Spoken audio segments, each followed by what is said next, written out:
Hi guys, welcome back to another episode of Evolve Africa. Today we'll be talking about loss, with specifically miscarriages and the impact they have on mental health and on relationships. So joining us today is Martin Musa. He's a specialist on how to deal with trauma, and I would allow him to introduce yourself. Karibu, Martin. Okay, thank you so much. Welcome again. As she said, my name is Martin. Actually, we look at trauma issues. These are events that people have gone through that have left them with a lot of pain. And we help out to give a helping hand so that they go back to normalcy and be useful again to the society. Yes. So during the COVID season, there were so many losses. People lost loved ones. People lost the capacity to operate. The people who were suffering from COVID, people lost jobs. People lost businesses. People lost so much. And so as a result, so many people are traumatized without even knowing it. So what is loss? And what is the best way of dealing with loss? Loss is something valuable to anyone that has been taken away and leaving this person in some pain. It has been taken away when the person who least expected it to go because there were some hopes in whatever that has gone away. So he has gap that needs to be filled, and maybe it might take time before this person stands again and says, oh, I'm now back to it. So is there a stage that grief follows? Or?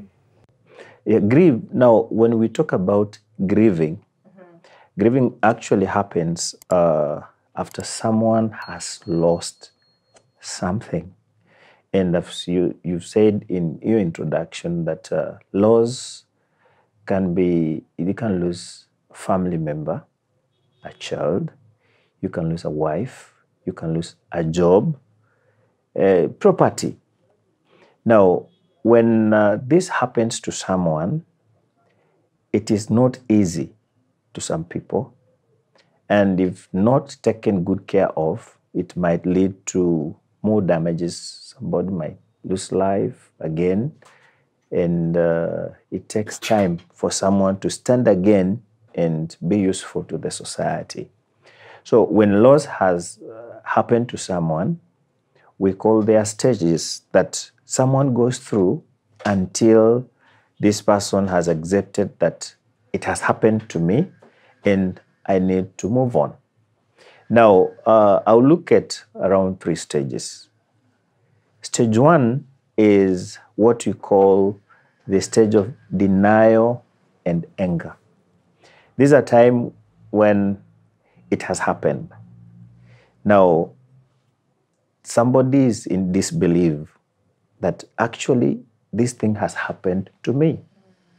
And it might not be the first time. It might be something that happened another time again. It has happened again. So the pain that this person goes through, he doesn't want to accept that it is me.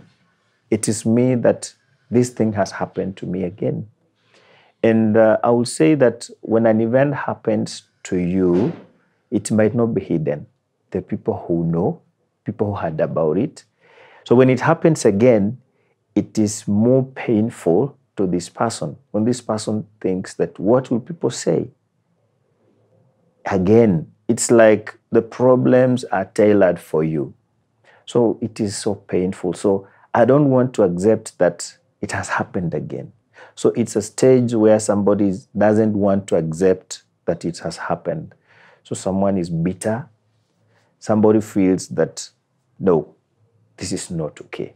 So that is the first stage, a stage of denial and anger. Somebody is just angry, becomes angry with everyone. your friends. If you're a man or a husband, your spouse, your children, your friends, you feel, no, it's not okay. And even some will go to the extent of being in anger with God. Then somebody says, if you say this a God, why has this happened to me? So it's so painful until everything else looks like, no, it's not working. Now, after this stage, we go to the next stage that we call the stage of hopelessness. There's no hope. Now, at this time, the same person that has gone through 2 or 3 events that are traumatizing to him or her looks at the same people that visited her last time or him last time, and at this time, nobody is coming. And then this person thinks that everybody else has left, just left alone. No one is coming there to encourage you. No one is coming there to give you a shoulder to lean on. And then you feel the world is not a better place for you. At this stage is where we get someone now taking a rope and hanging himself or herself, because life is meaningless. There's nothing that is adding up. So at this stage, if we're not careful with the person, and then death might occur. So it's a stage that might take some time depending on the kind of loss that has happened. We could say that sometimes if somebody has gone through an event once, twice, thrice, it takes a long time to be in this stage. But somebody who is going through the first time, it may take a shorter time in this, even up to 15 years. Somebody is just at this stage of hopelessness. He's not organized. You look at him, the person you knew who was doing fine, well, now you look at him, everything is changing because the person has lost hope. Now, the final stage, I will call it a stage of new beginning. Now, for somebody to come to the new stage of new beginning, it depends on how he has support systems when he lost in the beginning, the first village, that is with his anger and denial. Then when he entered the other stage of hopelessness. So the support system might be there to allow this person now to start feeling that although I've gone through this, but I need to move on. I need to accept and say, yes, it has happened, but life has to continue. So it's a stage whereby this person is now coming to the reality that, yes, I lost. Yes, the person has gone and will never come back again to my life, but I have a future. I'm a person that I wanted to do this and this. So if I remain here, I won't gain anything. So this person looks at life in a new dimension. If it's a woman or a lady, will want to go out again, have a new friend, start a new relationship. If she was not able to get intimate with the man, it will start again, so that now there is hope in life. So those are the three stages that I will look at when somebody is grieving and now he wants to get out of it. Do you always follow that order, or do you take some time? It depends with the support system. But if we get a shortcut, for example, from where you have denied, you're angered, and then you don't go through the other village where there's hope, people are coming to encourage you in this and this. If you just move from village A to the third village, that is the new beginning, there might be a problem. We call it a false new beginning. People will come and tell you, leave alone with this. Just forget and move on. So it's like a quick process that people will come, your friends will come and tell you, start taking you out and that and that. So you don't go through the real grieving. It's not, you've not grieved enough, but people will even discourage you and say, you just forget it and move on. You've lost something, but people will take you the shortcut way.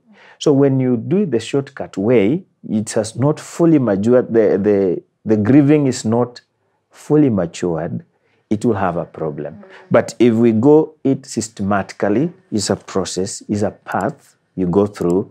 At the end of it all, you might not have relapse and go back to where you began because the process was full. So now there's this scenario of a woman, you're told in the first trimester, don't disclose. So in a way, it's like we are expecting for a loss to happen. And then the loss happens. And so you're the only one with your spouse who knew you're expecting. Sure. And the loss has happened. And because everybody else in society, they don't know what is going on. They expect you to function normally. So in cases of miscarriages, how do you overcome grief?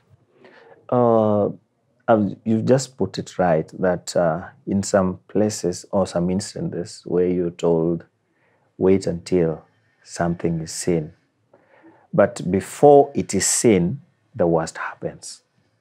So it is inbuilt within you that nobody knew that you're carrying a child. And people don't expect you to come out and start shouting and saying, yeah, I had a child. I was 2 months pregnant and I've now lost a child. It becomes a problem where the support system, you're not willing to go out and share with anyone. So in the first place, it will kill you from inside because you never shared with anyone. And the society will like, no, we're not sure. Especially if it is something that it has taken long, like a woman to have a child, and something has happened, and then you feel, let me wait until it is seen, then I can go out and shout. Now, people will think that it's a lie because they never saw it and you never said it. So the grieving becomes hard for you to overcome because it is within you and nobody is aware about it. So it's a difficult situation for one to be in. But however, if it has happened, you need a friend, a confidant to share. Because when we grieve, it brings healing. When we share, it brings healing. So if you just keep quiet, you will never heal from the process. Every time something like that happens again, you remember where you were and what happened. But if it has happened, you never shared, you need just a confidant, a friend. You go out there, share. And when you share your story, the healing process begins. And then with time, you get over it. Yeah. And in a society where men are tasked with being strong, and he's told, be strong for her, be there for her, like himself, he's not dealing with the loss. And also in a society where if a man cries, if a man breaks down, it's seen as he's not man enough. Unamweka kama mwanaume. So how are men supposed to deal with loss and grief? When we are talking of a miscarriage, we have the husband, we have the wife. These two are both grieving. Now, when it comes to where a man is told, be there for her, it's also a challenge to the man because the man still needs a shoulder to lean on. Now, where we are coming from, the African culture, society, men are told, you don't cry, you cry from inside.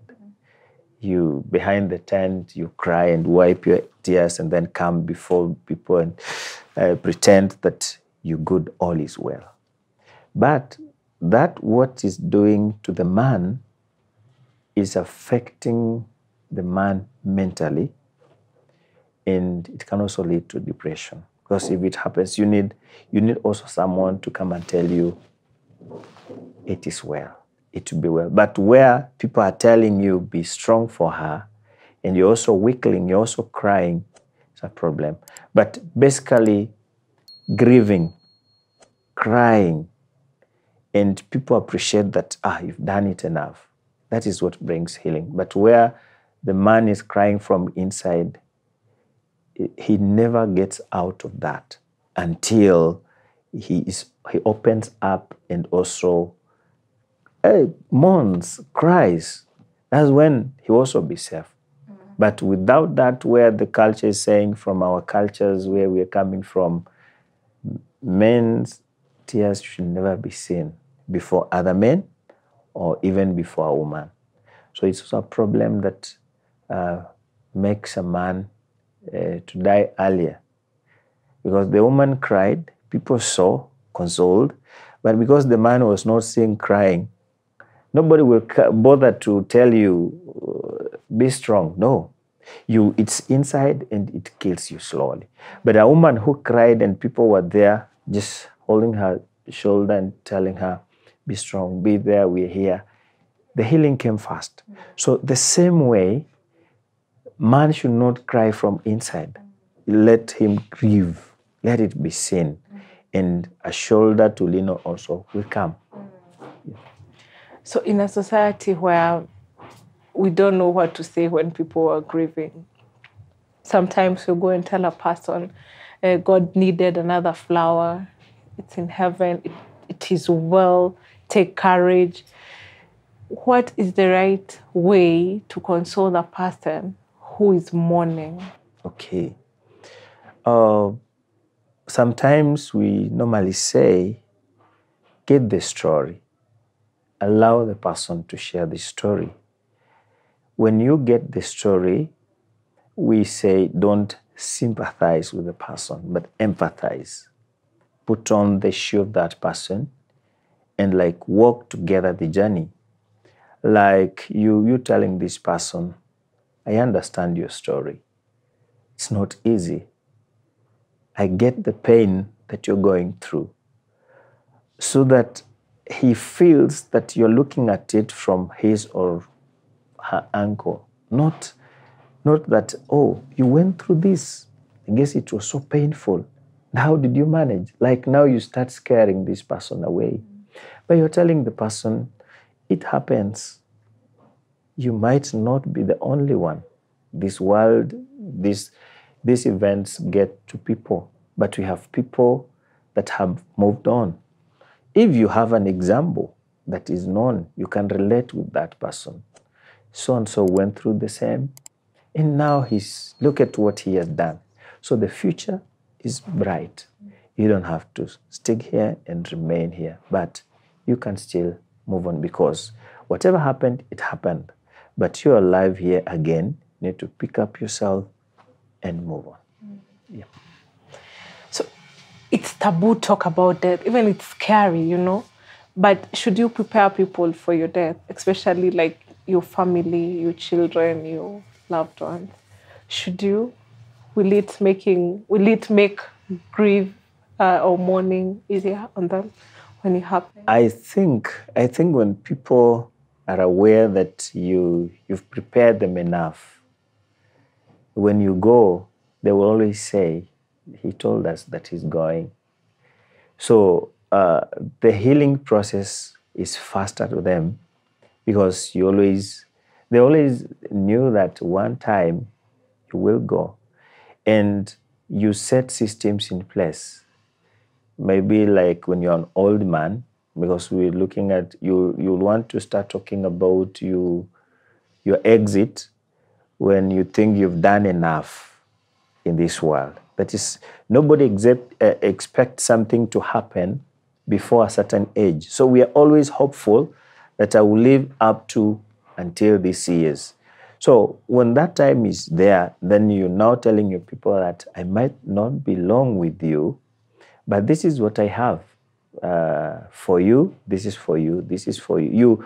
You now start putting your children and showing them what belongs to them. So they are okay that even when he goes, everything is well. So preparing people and telling them that one day I'll not be here. But when I'm gone, I've left this for you. It is good. So we need also to work hard. We need to work hard so that when we are going, it's not that people will start saying, ungeenda mapema, umechelewa, because you're a problem to us. But you see, if you have resources and people are assured that even if he goes, we are well, everything is in place, they're okay. So when you go, the time they take in grieving is lesser than when you just gone and there's nothing. They wonder where to begin, what happens, what follows next. But when they know that if he goes, he said, so-and-so will be in charge of this. So-and-so will take care of this. So-and-so will take care of this. So they follow that because we always respect the will of those who have left us. So I think it's okay to prepare you people that you're going. And when you're in your 20s and 30s, should you also like prepare people, or you should wait until you're like a bit older? 20s, it might be too young because you might have nothing. So if you go that early, because we expect that at the age of 20s, you still have your parents, okay? And then your parents are the one to prepare you where they are going. Remember, everyone wants, when you're a parent, you'll want your children to bury you, but not the other way around, that children are now burying the parent is now burying the children. It's never a good thing. But in 20s, you work hard with a focus to the future, that you'll want to do this and prepare for your family that you will live. So it might not be very okay in 20s to start talking about when you're going. We expect an older person now to tell us that he's going. You know, when you start telling people in 20s that you're going, they will like, no, this guy, it's not okay. They will want to look for a doctor to help you in 20s actually. But when you're old, yes, this is normal. But it will be an abnormal thing when you at 20s, 30s, when you're supposed to be working hard. You're still a young person, because we are looking at young people from the time of birth at around 18 to around 35, around 40 there. So you're still a young person. People will not expect you to start saying, ay, mimi niko karibu kuenda. No, they will start like, you have a problem. They need to look for medication for you. But there's an age when you talk about it, people are confident. They will sit down and listen to you. Okay? Mzee unasema nini? What do you want us to do now? They will even have time to engage you in questions. Now, we heard that you had this property there and there. What happens? Then everything is clear. So wanatoka hapo wakiwa, now it's good. Mzee, if you go, we're good. How does mental health, how does grief trigger mental health, like disorders? Okay. If somebody grieves for long without help, then it might lead to depression, and then now starts affecting, somebody is now affected psychologically. He stops working normally. You know, when you stop working normally, now that one becomes a mental problem, because somebody has gone through grieving for a long time without help. And this happens when somebody has been going through the same process for a long time. When we talk about miscarriage, that this is my 7th miscarriage, and it's like there's no help that is coming my way. What is left for me? Nothing. This world is... So somebody looks at himself or herself as a very useless person, not worthy. He starts moving around, talking to himself and wondering what's wrong and what went wrong. And then that now brings mental problems, because you no longer want to listen to anyone. You just want to have your own world that might not even exist, and that is how, because the grieving process has taken long and they seem not to be a solution. Every time is recurring. And in some societies, people will be given names that, oh, so because this person has gone through this, there's no child, you're given a name. And then you look at yourself as an outcast even in the society. So it's something that when you grieve for long without a solution, it leads to mental problems. How does grief, or with like tailoring it to miscarriages, how does it affect intimacy in relationships? It depends on what happened for the miscarriage to happen. We have some miscarriages that happen because of how we are wired, our systems in the body, and we will want, maybe we have some assistance from the doctors, the gynecologists, and they have given us the way of how to handle. And every time you've gone through this, the results are the same. You want at some time not to repeat the process that leads you to this. Every time I'm intimate with my husband, I think we call it reliving the experience. You're thinking that, yes, you're going to get intimate with this guy, but you're thinking of what happened last and the other time. So it denies you the pleasure of wanting to be involved because you remember what happened last. So it kills, okay? It kills the intimacy, and you want to delink yourself. And some people have moved out of marriage, chosen other unhealthy relationships where I think they will not be able to get pregnant and maybe go through the same. So it affects. I read somewhere that 22% of marriages, like miscarriages that happen in marriages, accelerates the divorce. So how do you ensure as a couple you heal when you're going through miscarriages so that it is not the cause of why you guys separate? Seeking help. Seeking help in working together with, I would say, the specialist in this area. Because when somebody understands, when a specialist understands why this is recurring, they will give you a prescription of medication. And then when you follow it, you're likely to achieve what you want. We have people that they will be told that once you start, when you get pregnant, you need a total rest. And when somebody says a total rest, it means a total rest. You don't have to violate. So when you work together with the specialist in this area, then it avoids a lot of things. But when you ignore, ignorance, people say ignorance is the worst thing.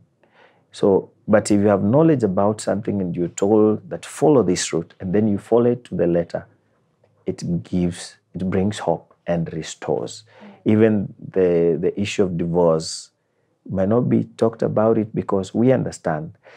We are working together to where we want. So it brings that bonding because we have somebody that is helping us to walk through. Yes. So you don't have to keep quiet on it, but seek help from the specialist. Then follow the procedure. At the end of it all, you'll be successful. And what is the impact of grief in general on relationships? Grief, we have said that we grieve because we've lost. Okay? How we grieve, if we are positive about it, that where we wanted to go, even if something has happened today, we've gone through this event, but we still can get there. when you get there at a point, I will say you become a reference point. People look at you as a winner. And like people are saying, you don't have to give up. Look at so-and-so. She went through this and this. But today, he has the best. Today, he stands out from the others because he never or she never lost hope in whatever happened.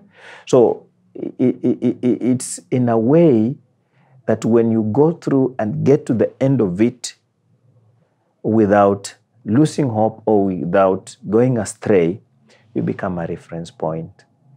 And now, as a couple, the two of you, when you're going through grief, you overcome, the bonding becomes strong. Unlike where somebody loses hope at a point and moves away. But when you go through the same, overcome, and you look at the products after, that bond becomes strong. That is not nothing else, especially when the event that you went through was a difficult one. But now people see that you overcome. You become bonded friends that stays together until maybe naturality happens. Yeah. So we're juggling between general grief and miscarriages. So in a society where if a woman loses a child, they're blamed. It is because you did a baby shower. It is because you did not do this and this and this. And already you're blaming yourself for that loss. How do you overcome it? While at the same time being gentle with yourself as a woman. Okay. Now, today, men and women, they have friends, they have connections. And when somebody is pregnant, you start the preparations, go out shopping, clothes, everything, you put everything in place. When you enter into that wardrobe, you will see everything is set. Friends will come around and say, have a baby shower. And I think in the olden days, when we look at today and the olden days, they will say, when you get, now this saying, when you get to the bridge, is when you, but you see, you prepare yourself early and know that things. But now people will look at it when you have a miscarriage and you've done everything else, they will say, it's just because you did this. You did this and it's you the cause of this. When people blame you on a loss that has happened to you, it complicates the healing process. You look at yourself as if everybody is blaming you, and it becomes difficult for you to start relating with people. Now, I would say that this is my environment. I come from here. Everybody knows what happened to me. Everybody is blaming me. But I want to come out from this myself. You can take some time and move to a new place. You can relocate. Get to where you have new friends, have new people. You get someone else or a few people that you can move on and start doing new things in a different way so that it takes away from that environment where everybody is like blaming you, looking at you as a failure, looking at you as like you're the one who caused this. By the moment you are away from these people, you have a new environment, the healing process is better. And then this is for yourself. But if you remain there, they continue blaming. You wake up every morning, you see the same people, they look at you, they're saying, you are the one. The healing might not come. It will lead you to mental problems also. But for this, you can relocate, take some time off away from this environment. And then at a time, after some time, when you come back with good news, things have happened, they will say, oh, just blame this person for nothing. But you have moved on. So don't stay in the same place. Don't remain there, allowing people to mock you and say everything. But take time off, change location, move to a new direction. You'll be good to go. Should you prepare your spouse for your loss? Because love is equals to loss. When you birthed, there will be death. So should you prepare your spouse for your death? And how should you also be there present emotionally, supporting your spouse in the case of a miscarriage when you're also dealing with that loss? Okay. Now, one thing we need to understand that we want to talk about a spouse, yeah? People come into marriage with different reasons. There are those who come there because they want to see children. Those who come there because I've seen you driving a nice car. I've seen you have a nice house and a nice job. So people come into it with something attached. But those who come together because purely they are in love, and whatever that comes after that, it's a bonus. But our coming together, we never expected that we shall have a child or will happen. So before you get to it and getting into marriage, sometimes we tell people, go through a process of having someone to talk to you, prepare you for your marriage, so that you're not going into it without understanding. Now, somebody will tell you that at a point you have children. They might come, they might not come. You have pregnancy, it will go, because we've seen it go. So you need to be there for each other. Going through this process where somebody has already talked to you about it. So when it happens, it's like, you remember, he shared this to us. So you have a backup information on what happens in marriage. But if we just entering into marriage blindly, when things happen, it's like, kwa nini hawa kuna watoto sisi hatuna? What's the problem? But if you are open enough, you had somebody who took you premarital counseling, you get some information, you could ask some questions, and then maybe somebody will share examples. If you have kids, thank God. If they don't come, thank God. But the most important thing is that the two of you should be there for each other. That is what it says. If it's illegal, you went through maybe the church wedding or maybe the customary marriage, and when people know that you're married, we expect that until death will do us part. So with the children or without, that should be within our system.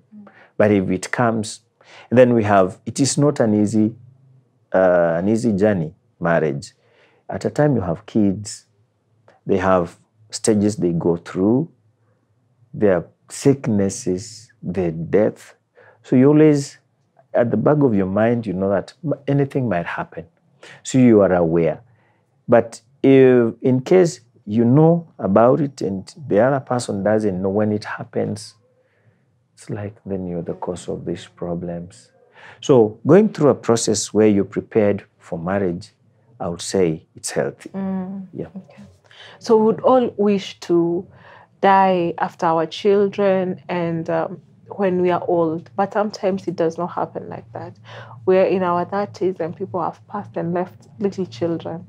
So should you put in place structures where in case that happens, at least they have godfathers and you have prepared them for when it happens, when they are from a young age, they know, this can happen because it is life and it does not always follow a linear path. Okay. We all come from societies or families. We have families where people have systems that when so and so has gone, the family will be taken care of. We have families where either the son has gone, left the wife and children. They are taking care of schooling, going to school, and so many things. In the modern society today, people will want to do some savings, go into some insurance schemes, that when something happens, the insurance takes care. It is very hard and it can be bad news that the spouse goes without any preparations. The children are left there, they would suffer because there are no systems to help. But if the society, if the family is not there to help, if we have an opportunity, let us share the risk. And the insurers will tell us, share the risk. You go out there and you'll be able to get help. But if you just keep quiet to yourself, that small world of yours might end one day and you leave problems to people. But I want somebody who is now listening to us just to know that it's good to prepare your family, prepare you, your spouse, and your children, just in case you're not there. Where you can even direct them and tell them where they're supposed to get help in the event you're not there. So that you don't just leave them, they don't know how to begin, where to go to, where to start. It's a problem. But if you prepare them, it is well. You will have friends. We are living in the city. You have friends. It's good to have a confidant. Even somebody might not be a relative, but somebody that you're able to share, your friends. When you're traveling away, you want to leave your kid behind, you want them to, oh, so and so, I'm going, my kids will be here, please take care of them. So the kids know that when mom and dad are not here, we go for help where? So you have somewhere where they're able to get help. It also helps. So it's good to prepare, not just to leave things without a direction, but it's good for you to make sure that everything is set, just in the event you've gone and you don't come back. In a world where we make mistakes from time to time, and we've seen like politicians pass away and other women come up, we've gone to funerals where we are seeing people fainting and we are not understanding why they are so overwhelmed.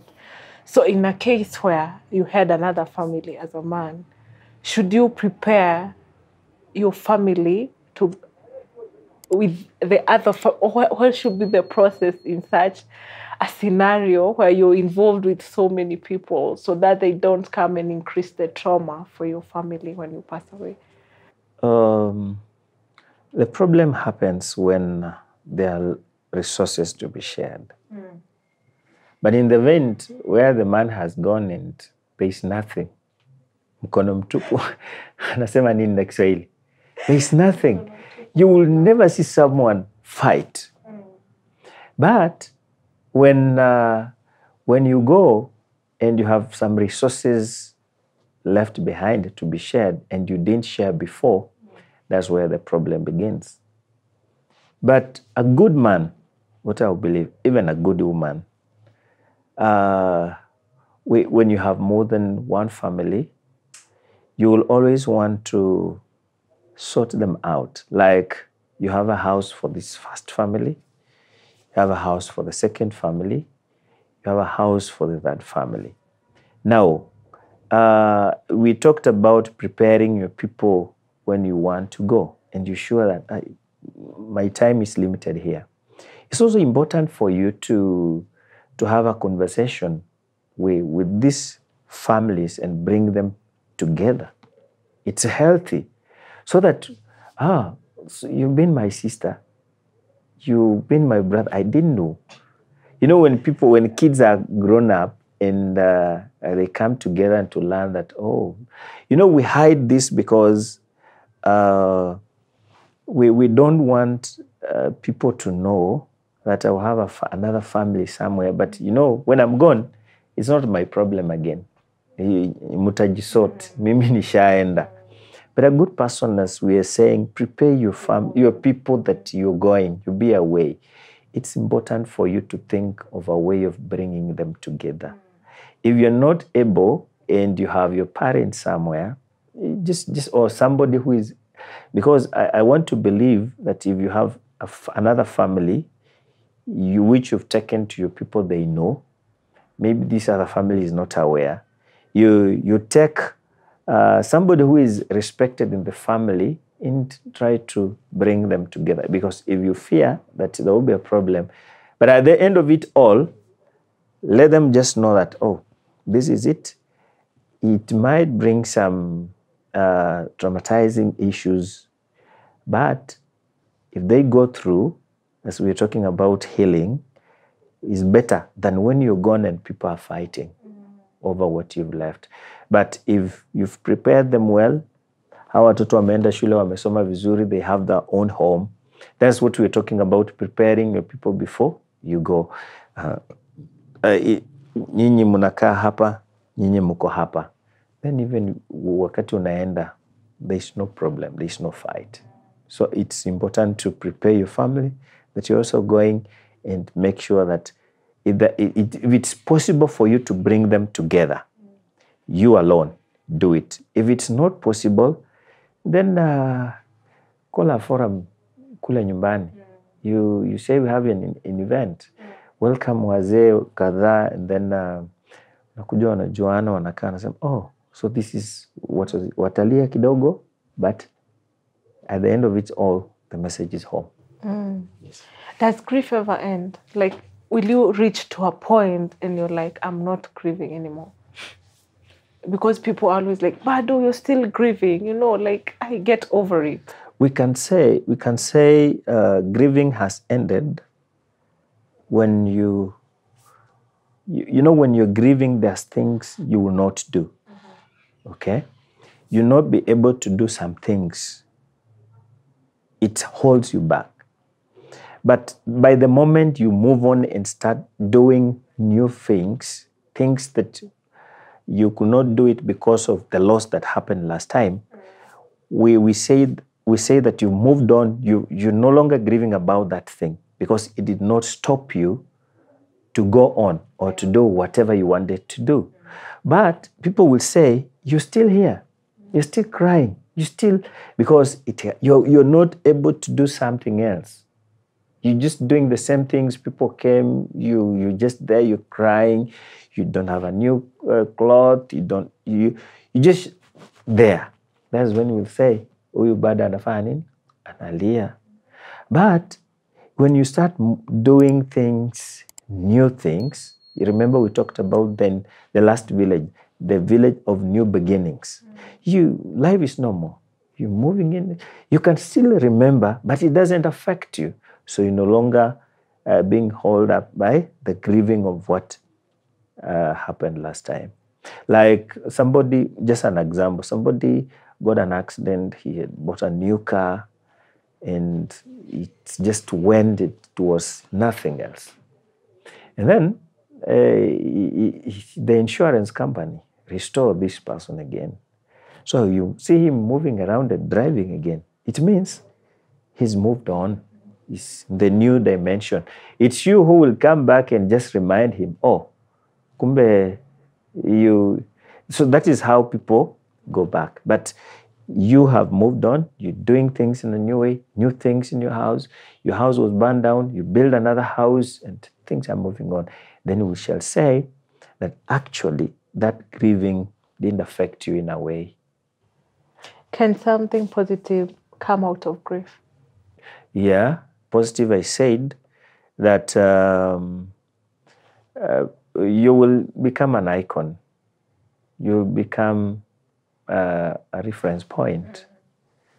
that you went through it, you've overcome. We want to come to you and talk to you. How did you do it? What can we learn from you? That is positive. So you become a person that people can always run to for help because you went through and you stood out. So it's very positive that now you become a healing center for people who are going through the same problems. So it's positive when you overcome. Yeah. Yeah. I don't know if there's something else we've not tackled, but I'm just wondering, like, in the case of a miscarriage. Yes. And like, there's no physical mourning. I mean, there's no physical burial. Like, there's no body to bury. How do you ever overcome that? And people will tell you didn't even know the child. You don't have a relationship. You can get over that. You can get another one. But even if you get another one, there's still that impact. How do you ever overcome a loss that you don't have a face to? Now, in grieving, we say such an event makes it difficult for you to forget or to overcome because some people, you remember we said that at the beginning stages, you'll not want many people to know. You'll just want to take time until it's seen, then you come out and say. But now, you've lost. You, the person, the real person affected, other people might take it very easily. Yeah. But for you, who is affected with it directly, it might not be easy. When people learn of it and then, like, they're mocking you, wachana nayo. In fact, it was like 2 months or a week. But to you, it was so important because we're talking of a miscarriage, not an abortion. A miscarriage is something that you didn't expect. You just wanted to go fully 9 months. It has happened before you get there. And you see when it's done in the hospital will take away the fetus and throw away. You might not be able to see it. And so you always sit down and think, like now you're thinking about the future. Who could have become of this child? Yeah. Maybe a president. And so that makes it difficult for people. But what we say, whichever the case, there is always hope again in the new village. Yeah. It might affect you, but you don't need to remain in the same place thinking about it forever. You might not even convince some people that it happened. That is also a difficult part because people want to see the evidence. They want to be sure that what you are saying actually happened. But if there's no evidence for you to show, then it becomes more difficult. But what should we do? We don't have to remain in the same place. We need to grieve well, take some time. I say that mourning can take some time. But when people are telling you not to do it, not to cry, because it is crying, I say, brings that healing, that quick healing. So when you cry over it and allow it to come out, it's like when you're crying, you're taking out of yourself, the healing will come. But you see, when you sit down on yourself thinking, you don't know what to do, you don't know where to go, it might take some time. But you need to, as I said, that in that society where everyone is looking at you and blaming you, you need to take some time off, and then think of something else new to do. With time, it goes. Grieving is a process. It's not a one event. So whatever you do to yourself as a person, the new things you want to try out, the new places you want to go, it also brings the self-healing to yourself. So if you choose to remain there, it will take long. But if you choose to try out new things, then it will go away with time. And finally, a situation where you've gone even through the labor, but you've given birth to a still child. And around you, you see women with their newborn babies, and they're happy.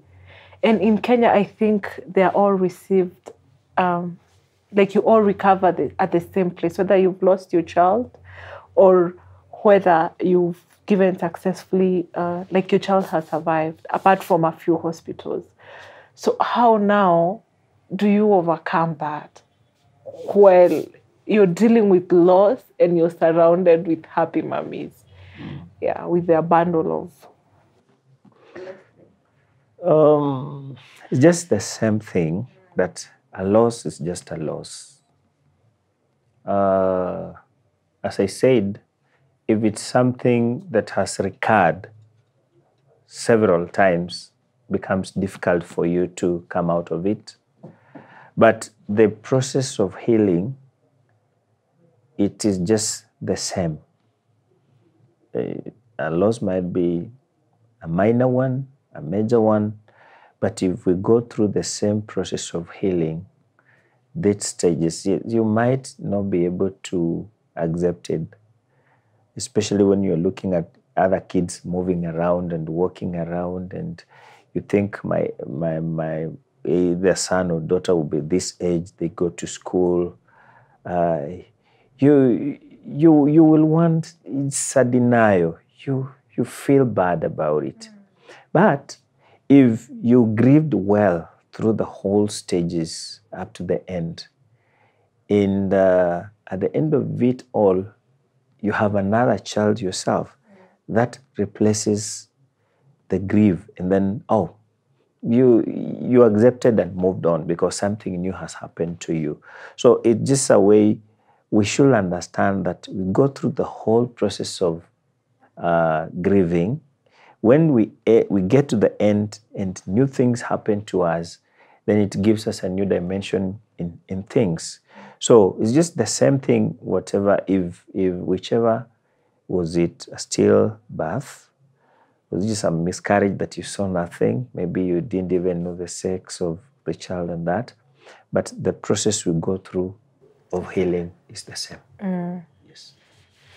Wow, I think that was so enlightening and inspiring, and it makes us more empathetic, because now when we see someone struggling with grief, we'll be able to know which stage they are and how best to support them. Sure. So is there something probably you think we've not been able to tackle yet? It's so important to this discussion of grief and loss. But I think so far, what we've done is able to take someone from the first village to the last village. What we need to do maybe to tell other people is that any loss is a loss, and we need support systems in place. We need to reach out. Something might happen to you whereby not everybody is aware. It might be you alone. So you need to come out there, find a support system for yourself that can help you to come out of it. It's very, very, very important. So looking for help when you're going through a loss is very, very important to all of us.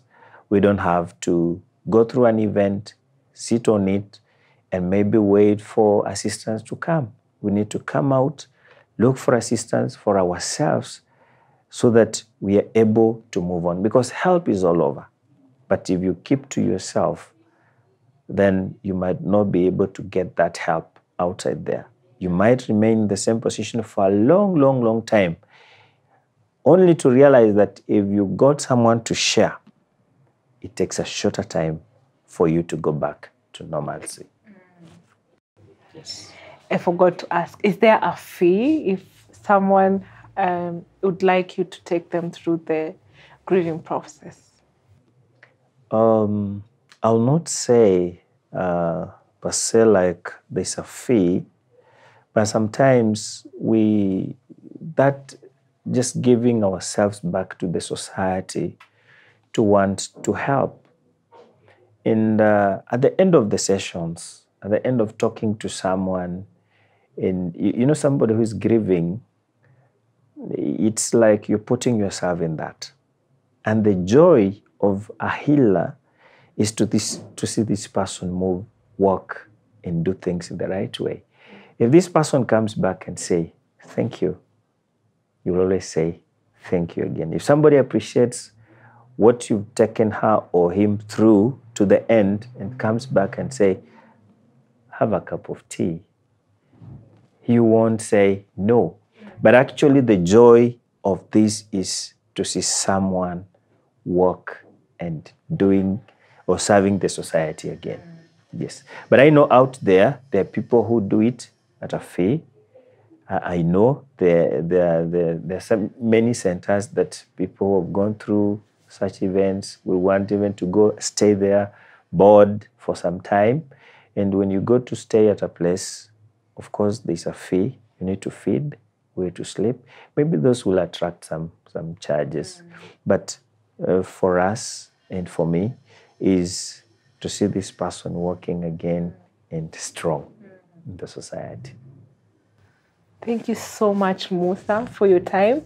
I really do appreciate it. And that was such an enlightening conversation to have, where such conversations don't happen. So thank you so much for coming and sharing.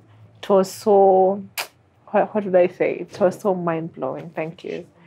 So that's it, guys. Thank you for sharing. I hope we've done justice to the topic that you wanted us to discuss on miscarriages and loss. And if there's any other topic that you'd like us to discuss, kindly, we'll share our email address here. We'll also share Musa's email address over there if you need his assistance. So thank you so much, Driftwood Spa, for the space. Lawrence Magaya for the amazing work. He'll also share the emails for the spa and for himself. And we said when life gives us lemons, at Evolve, we make lemonade. So cheers. Cheers. Wow. Yes. Cheers.